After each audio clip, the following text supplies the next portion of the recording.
Hello, tribe. Welcome. Let's dive into the archives. Holiest of spirits. What energy needs to come forth the most? From the Most High Creator Source. For my ethereal original collective. For their highest good, of course.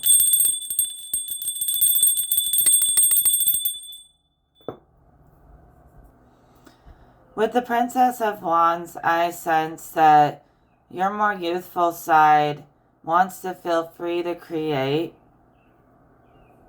And I think it does feel free to create. And it's communicating with the queen side of yourself, the side that feels the weight of the crown and the responsibility.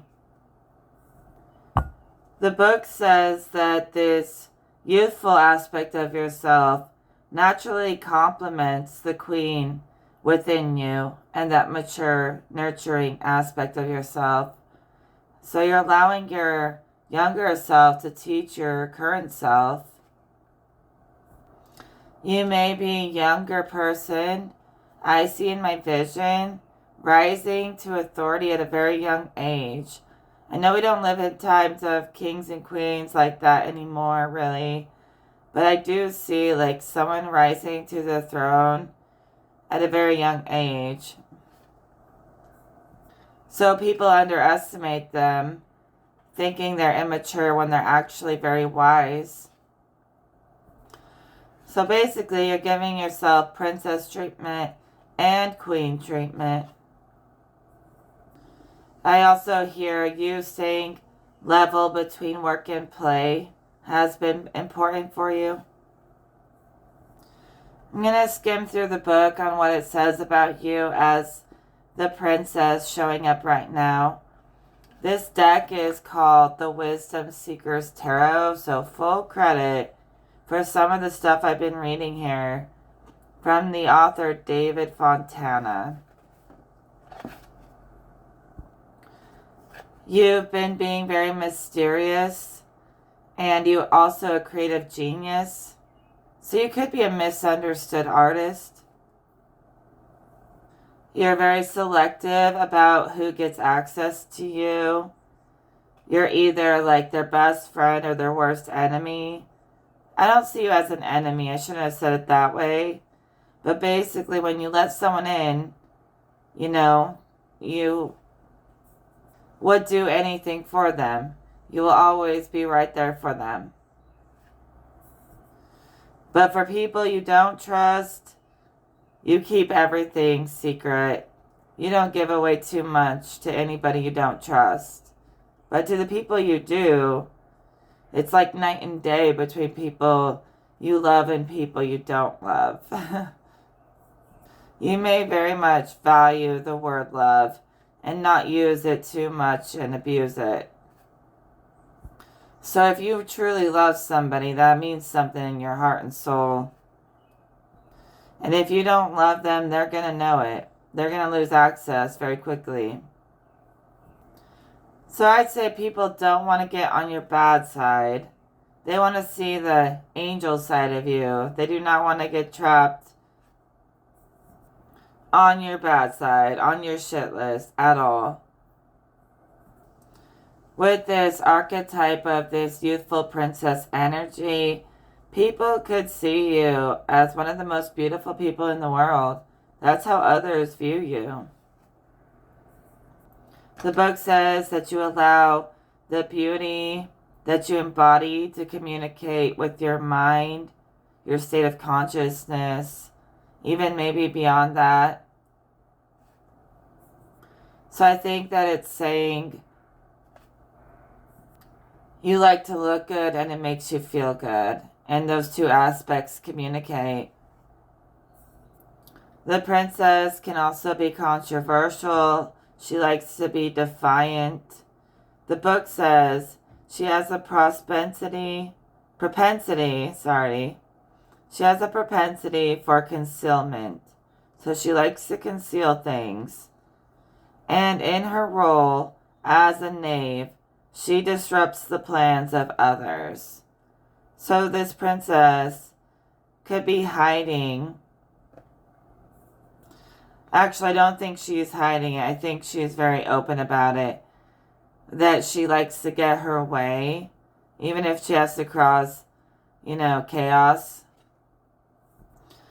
and controversy. She will do it in secret. See, the book keeps saying that she's concealing the way that she disturbs the plans of others. But I keep seeing it being very obvious with the Princess of Wands. I don't think she's hiding anything. Maybe she thinks she's being sneaky when it's really obvious, like it's really easy to read through her appearance. She's very appearance focused, okay? And so she might not actually see that people can read through her appearance and beyond it. So she might think she's being sneaky, but other people can see it very clearly. Spirit is saying she's a divine disruptor, so she'll shake shit up for the better of everybody involved. Sometimes that goes too far, and she loses her aim on what's worth causing chaos and not. So Spirit says she can disturb plans of others, but make sure you're discerning and disturbing the plans of the right people. Don't work against yourself, Spirit says. Some people hold you in a very high regard and you're a bit suspicious of the wrong people. That's what Spirit keeps saying. You have a suspicious nature sometimes. Respect the way people present themselves. If they present themselves as they truly are, believe them, listen to them. Don't jump to assumptions thinking they're lying just because everyone else in your life has always lied to you. You may be filling in the spaces in the way people are talking to you, over-exaggerating what they're really saying. They may mean no harm whatsoever, and you may interpret it as they do mean harm when they don't. Maybe people are just trying to give you some constructive criticism, and it triggers you because you kind of have that energy of thinking you're always right. So Spirit says, be the disruptor for the evil agendas, okay? And know the difference between people who really care about you and people who are actually just using you. Don't go looking for enemies where there were friends and you've turned friends into enemies when they weren't trying to hurt you at all. That suspicious nature can serve you, help you see through people, but don't let it dominate you. You don't want to live in that nature, do you? Personally, I've been practicing letting people show me who they are instead of just thinking I know everything. Even if I do pick up on a lot of messages about them from Spirit, still give them the chance to speak for themselves and show themselves. People need to be able to speak for themselves and let their words be their word and not let someone else try to fill in the spaces of things they never said. I see someone like cutting up a clip of a video someone made to make it look like they said something they didn't say. And maybe they didn't literally do that, but in some kind of sneaky way they did.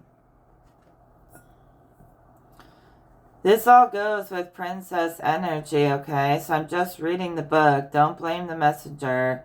Once I get through all of this book, I'll start reading more intuitively without it. But I'm enjoying reading it.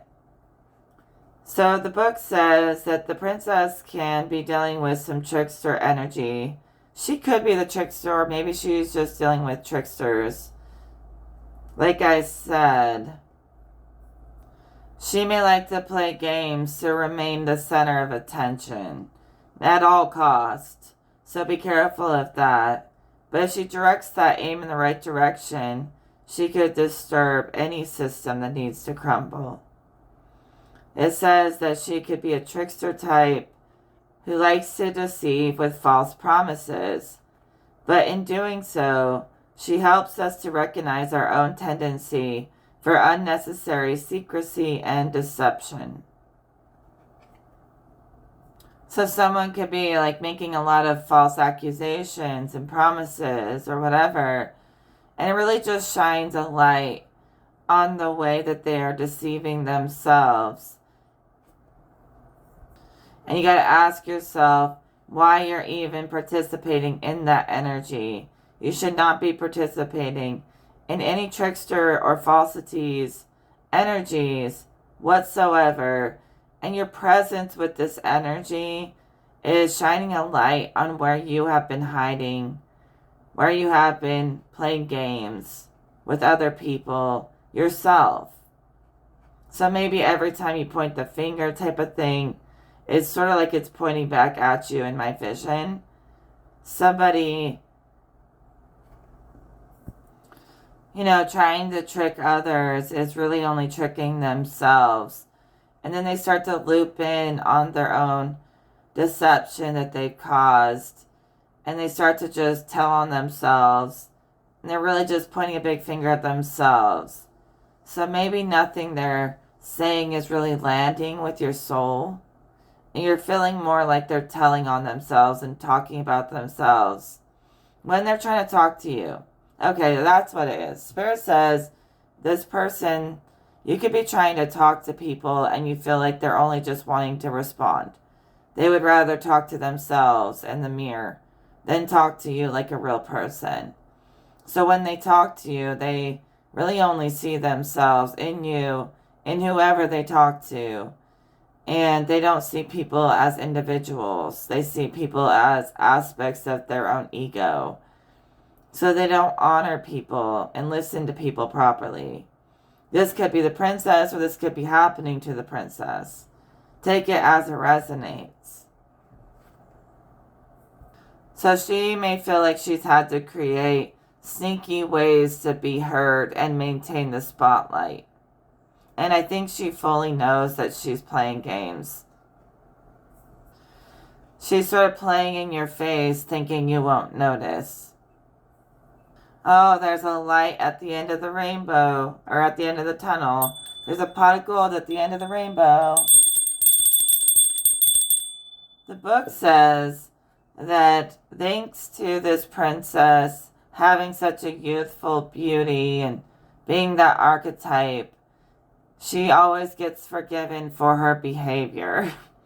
I'd call that she has pretty privilege.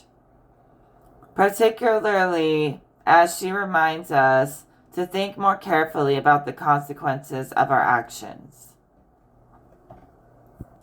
So seeing the way that she has acted out helps you to reflect on how you're going to be a better person. You're not hating on her. Everyone's got their good and their bad or whatever. Apparently she gets out of every situation she's in. She finds a way to get out of it. And I guess Spirit gives her grace for that for some reason. Despite the trickster aspect, she is made up of far more good than bad, the book says. So her good does outweigh her bad right now, at least on the scales currently. So I think she's just trying to enjoy herself, cut her some slack. The Princess of Wands is trying to be honest and sincere. That's the side that she wants to show. So the energy for the princess, the youthfulness that she represents, shows us all something that we can carry in our own hearts throughout our lives. Just remaining young at heart, I think. I think you have an older, mature side, but also a very youthful heart and an old soul at the same time. Remember, as with all the tarot images, they represent elements within ourselves. Like good psychologists, they are all mirrors that enable us to recognize both of our finer points and the things we need to change. So the card just acts as a mirror to help, course correct a little as needed if you want to. The Nine of Pentacles says that you were born gifted. You've always been gifted since birth. You've been gifted your whole life, and that's part of the reason why you have such a high sense of self-worth. You can be very strategic. Maybe sometimes that falls into lower natures that you don't really want people to see. But it's a gift in the way that you can strategize and recognize other people's strategies and patterns. Someone should do that job, It's like you inform the king, like you're like informing the king about what's going on in the castle, in the kingdom, and you see right through everyone. And you've also been able to use your ability to recognize patterns as a way to manipulate minds if you're not careful. Like, if you want my honest opinion. So that strategy, they keep saying that you've been a little bit privileged in your life when it comes to your gifts. Maybe in the past you had to suffer a lot, so God gave you like extreme gifts, born with it, to help you get through all the suffering you had to go through in your life. And maybe that's made you feel a little privileged, a little special, which you should feel, that God loves you so much. But it's also made you a little arrogant at times, okay? So let's read a little bit about the Nine of Pentacles for clarification. You are bringing together these opposing sides of yourself. And that's natural. It's okay. No judgment here. Since Spirit says you like patterns, I'll read the more detailed part about the number 9. I never know if people want to hear this part. But it relates to you, or whoever we're talking about. It says, 9 is usually regarded as second in significance only to 3 among the odd numbers, primarily because it is the product of 3 times 3. It is also the most indestructible of the odd numbers in the sense that all of its multiples, 18, 27, 36, 45, 54, and so on, reduce to 9 if we add together the digits of which they are composed. Not surprisingly, it is therefore regarded as the number of ultimate achievement, and also seen by some, along with the number 8, as the symbol of eternal life. So I'd say your pattern recognition is becoming more refined. Maybe you feel like a deeper response to numbers in general. This says, like all true symbols, these numbers are said to have originated from a deep unconscious response to some quality within the number themselves. As such, the shape of each number conveys something of its quality, as we saw with the number 8. We did talk about the number 8 being infinite and having no end or no beginning. Now we're talking about the number 9. The symbol for 9 depicts the 0 of the higher world at the top of a descending stroke that reflects the descent into matter, of spirit into matter. So it's like the loop on the infinity symbol gets cut on the bottom to create the 9, and that shows the infinite spirit, the circle descending into matter, losing its connection to spirit a little bit. Even though we can't lose it. We just have to wake it up. Wake it up. Like I said, the number 9 is helping you unite the different opposing elements within yourself.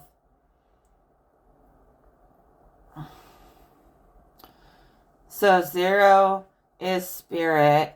1 is soul, your first space within the overall space of spirit.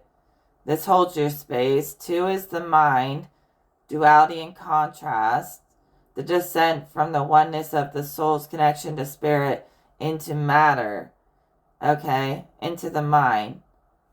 So basically, everything is drawn from the oneness of your soul's connection to the infinite and eternal spirit. And so you're drawing from that place, but making it your own. You may see the way the mind is always trying to create battles, and you may be rising outside of that conflict. Your soul can do that. Your soul is so peaceful and perfect that it creates the duality of the mind to experience itself more richly through contrast. And it's really natural. Things come through layers of manifestation from spirit to soul to mind to matter to experience itself outside of itself, for the source to experience itself through you. So the source is experiencing itself through you when the whole becomes the soul, the one. And then the one becomes the two. You get to experience yourself outside of yourself through others and through your environment. Okay? So you can ascend into your soul self and jump right out of conflict easily. But also it can become stagnant to never dive into the matrix mind. Okay, this is something I've been learning myself. I stay in this like peaceful place that I'm kind of like, so what am I even doing? I'm not living. And Spirit says you're going to have to integrate some contrast if you want to feel more alive. Living in soul all the time disconnects you from the rest of the world. So to jump back into the world, you're going to have room for disagreements and for connections of all different kinds of interactions. You never know what you may get. When your mind starts contrasting against other minds, that's the way to get the soul to higher levels. So the soul will stall out in bliss and benevolence if you don't give it more reference and ability to grow. So by contrasting with the world, you give the soul greater realms to expand, and then it won't get as bored as easily. So you kind of have to keep going down to keep going up. Not way, way down, but just interacting with others and, contrasting your mind against someone else's mind can give you some of the greatest growth. Experience is the best teacher. I think that's what Spirit's trying to say. It's the best teacher when you bring it back home and you make it your own within yourself as well. So I do think that you're recognizing yourself as an individual, but honoring your connection to the whole at the same time.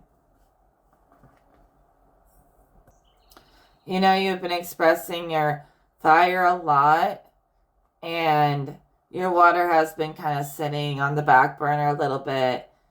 And that's perfectly okay. You're going through a villain era or something like that. Just don't try to seriously harm anybody, but honestly, that's okay.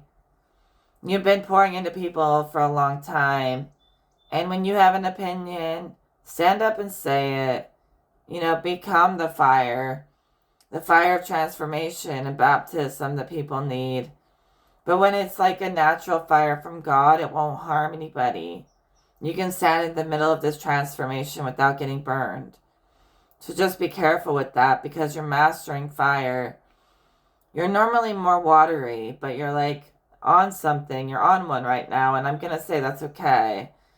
As long as you're being careful not to get burnt and understand this is spiritual fire you want to work with, not freaking hellfire, okay? So when someone's in their proper villain era, it causes good things to happen for people, not harm.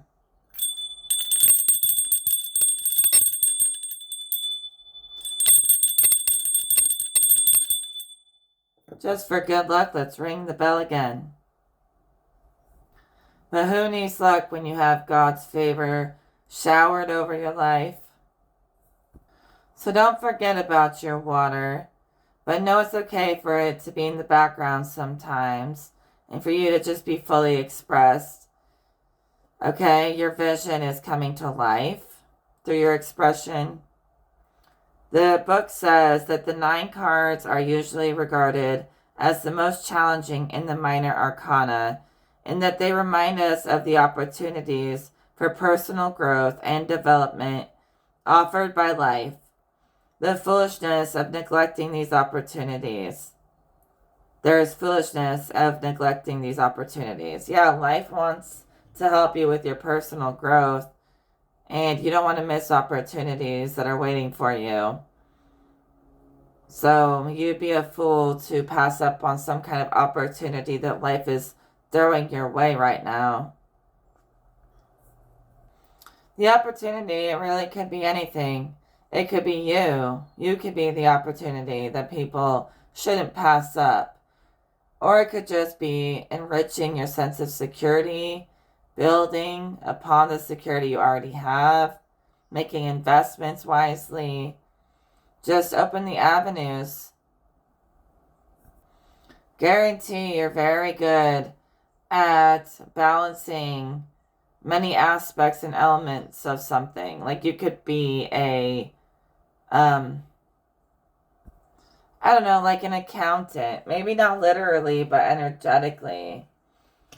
You know how to take accountability and hold other people accountable because you're keeping an account of these things. Not because you're against people, but because you recognize deception or you recognize greatness and you're keeping a record of those accomplishments. Who's winning and who's losing. Someone's definitely keeping a record of who is winning and who's losing. And they're placing their pieces very carefully about where they want to be within that whole game. Even though they're playing the game, they're running game. They're running a game, kind of. It's almost like a rigged game. Okay, I don't want to talk shit, but I do see someone running a rigged game. And keeping track of everybody's like investments and who's winning and who's losing, like a bookie or an accountant or something. But it's in the energy world more than the physical world. And Spirit does call this like a gift. So some of you, you don't even play the game, but you know how to run the game. And this is like a better game than anything fallen. So I see this person kind of walking around, watching people play this game and make bets, but they never actually play. They just rake in the money. Which, honestly, this could be bad. They could be, like, making money off of other people in that way. But they're making it legit somehow, so you can't really be mad about it. So they're winning in their own game, which is great. Anyone should get to win in their own game. They designed their own little game, and people love it. So I'm not going to hate on their money. Sometimes we can see good and bad in people, and it can still be good. Your hustle is on 1,000. And it's like not even a bad thing. I think you enjoy working hard to get rewarded instead of just having everything fall in your lap. You could easily do that.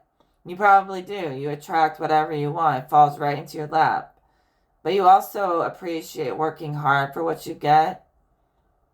So, like, it may seem simple to run this thing, but it's not simple. It's something only you can understand all the intricacies and details of. So it's more complex than you appear. The whole thing you're working on, this project, is far more complex than it appears to the naked eye, to the outsiders. And it's only something you fully understand.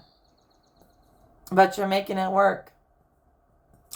So you're like a princess and a queen. Princess becoming the queen, but you are not afraid of hard work. I mean, we honestly can't blame the princess for making the best of the situation. You know, making her work enjoyable while balancing work and play, even making them exist in one place. Spirit's even saying that you've been saving up to buy something you really wanted to be able to treat yourself, and you should do that. Give yourself princess and queen treatment. So Spirit encourages us all to take the middle ground more often, to move with courage, leadership, selflessness, and loyalty, like a true hero. And I know that you like to give back to others. You're very selfless. The book says that the Prince of Swords also reminds us that even the hero has his failings, or her failings. They can be headstrong, intolerant, and even destructive. So maybe someone has been very intolerant of your existence, and they need to work on balancing that. Being more thoughtful about the way that you treat other people. I'm just reading the book. But you are often viewed as a real life hero, so don't count yourself short of that. Even when you make mistakes, there's room to give grace to the mistakes. And make sure you do that for other people as well. You can't always hold them to a standard where they're supposed to be just like you. No one can fill those shoes. So everyone's got to fill their own shoes. So you're likely becoming more tolerant, that even though people are different than you, it doesn't mean they're wrong. It doesn't mean you're wrong.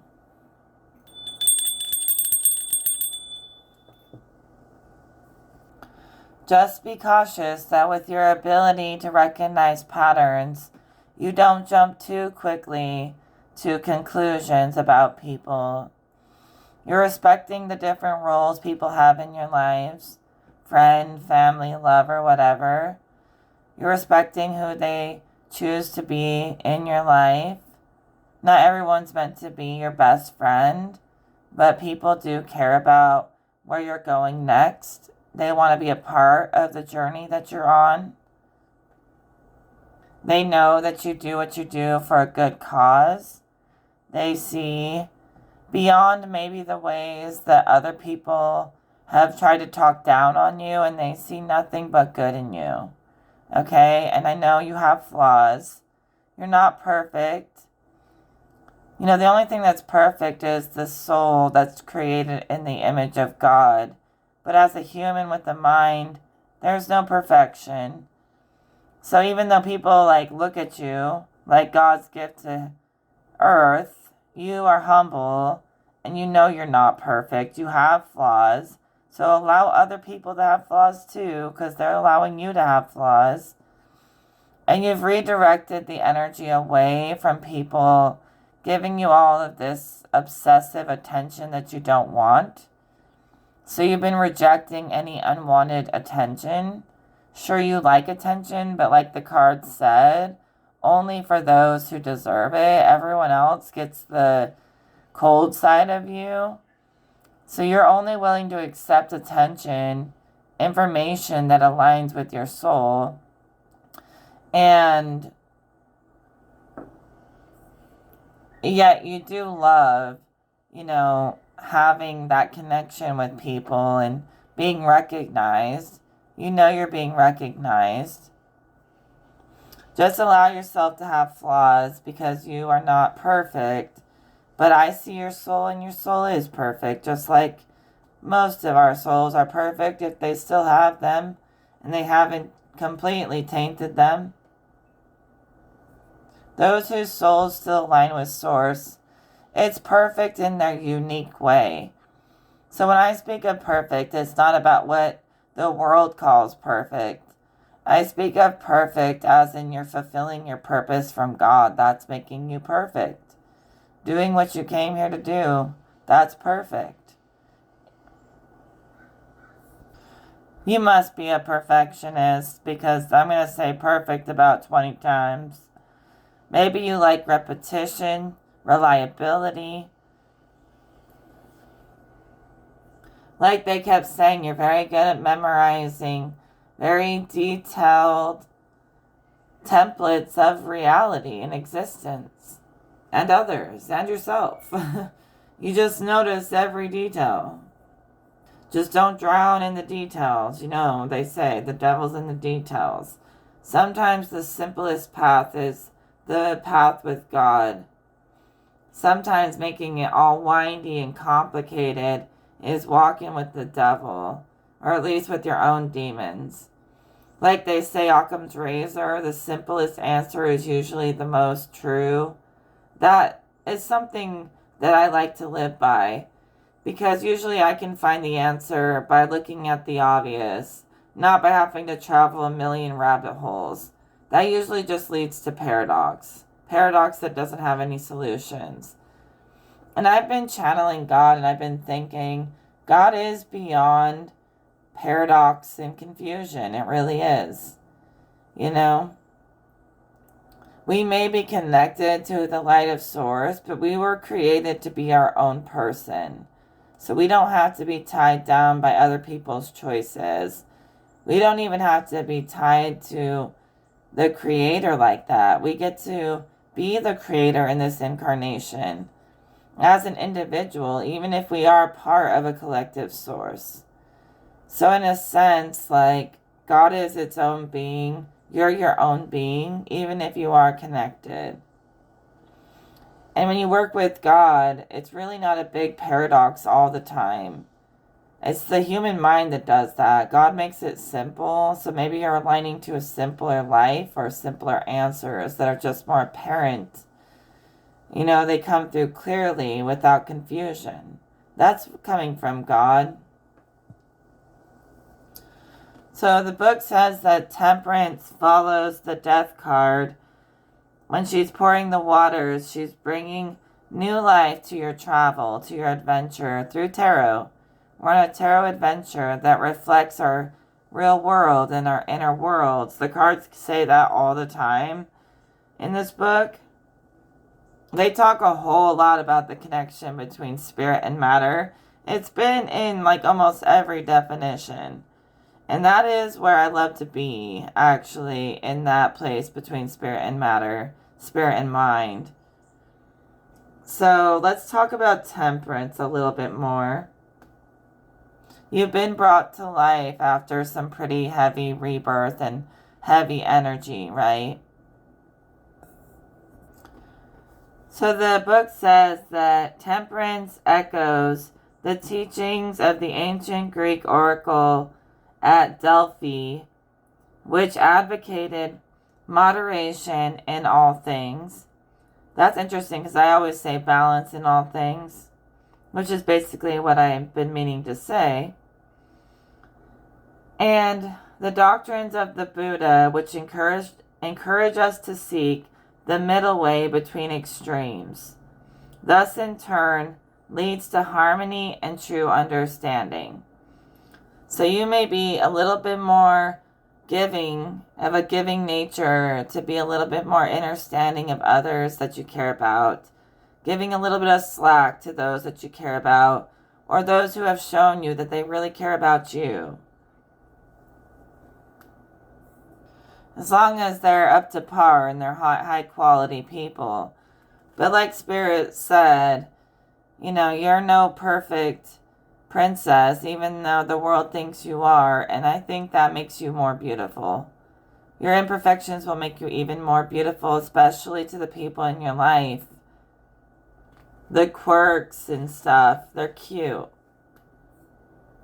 You know, I love this deck because my whole life I've been channeling every piece of information that I have, and most of it does end up being accurate, and it can be related to like real life teachings and different things that exist, but I always had to pick it out of the ethers all by myself, every bit of information. And then I like read these books and stuff, and it's like, wow, all the stuff I ever pulled was completely accurate and it already exists. People already know it. But I pulled it from nothing, so sometimes I feel like I invented some of these things. But some of them already existed, and I'm learning more and more. You know, I would always say balance in all things. It just felt like something Spirit wanted me to say. And then this book says that it's an ancient Greek oracle that would always say moderation in all things. So maybe I'm picking it up. So I'm not claiming to have created every little possible path, but I have accessed it without any help. So this deck has been actually adding to what I already know, which is really cool, or just confirming what I already know, actually. So you may also be realizing that the world isn't always against you. You don't always have to do everything alone. It doesn't always have to be that extreme. Sometimes the world is working for you, and it's not always trying to lie to you. But you gotta weed through the good and the bad, the truth and the lies as you go. But so far I feel this book has been very accurate. So you're doing really good at softening to coexist with all the different types of good people in the world. And recognizing the good in the world as well. More than the bad sometimes.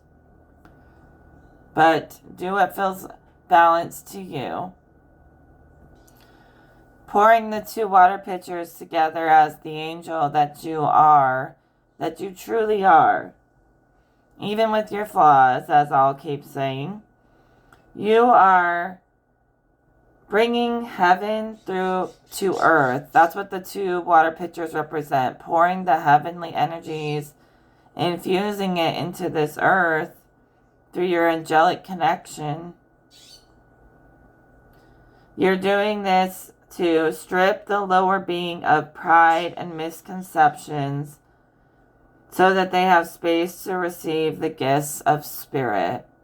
Like they said, making space to let go of, misconceptions, wrong judgments, mistakes, and open up to, nothing but good things. Like let the light shine in without second guessing it every single time. I don't know why you always feel like you have to second guess yourself. Don't do that.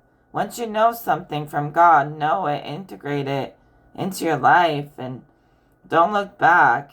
You're a direct link to the divine. Everything that comes through to you is meant to be integrated as a master lesson. So stop looking back, questioning yourself, and release any times that you misjudge yourself or others or overly judged. Leave space for spirit to unite them in wholeness. When you work with this card, ask yourself, how can I benefit from seeking the middle way in life?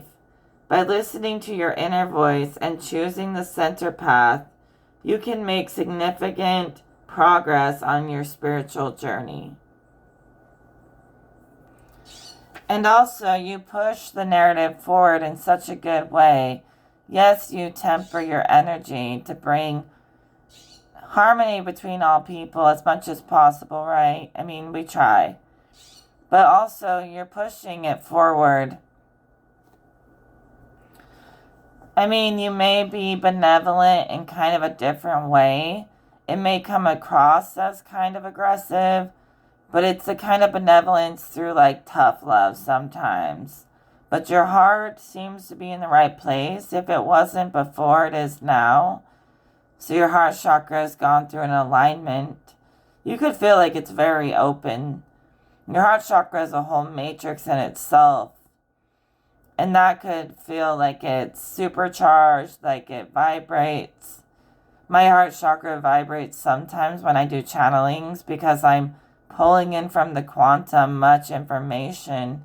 Maybe you pick up other people's energy a lot when you tap in yourself. And you could feel like your heart chakra opens like a matrix to the whole quantum, and it's pulsing and pulling in a bunch of data, and you can feel it. Just be careful that you can separate yourself from other people's energy, because sometimes other people's energy may make you overreact, Spirit says. When you're really feeling very calm, but you're absorbing many other people's energy, and then the energy moves through you, it gets transformed through you. Every time other people's energy travels through your body, it goes through a process to be healed just by passing through you. And you use these feelings to help people. You know if you're feeling really unusually like stressed, like you don't normally feel that, somebody else probably feels stressed. And instead of like calling them out and saying, oh, you need to work on yourself, and like just bringing them down, you will give them all the advice on how to lower their stress. And even if you've been suffering, feeling their energy, you're going to like pull yourself together and give them the answer that they need. And through your mission of healing for them, as it passes through you, it also lifts you out of the negative energy and lifts them out of the negative energy together. And by the time you're done, everything is good again. Everything is clear and healed. So as a channel for the divine, you temper energies through your being. Just remember the line between what is yours and what is not yours. But you're so sweet that you'll take on other people's stuff as your own, because you know how to heal it.